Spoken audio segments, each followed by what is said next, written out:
究竟一個愚昧嘅人啦，或者即係選擇無知啊，或者呢類型嘅人，會唔會反而係更加快樂咧？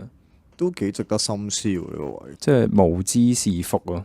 其實都係喎，你睇咧，即係好似即係一個井底之蛙咁樣啦。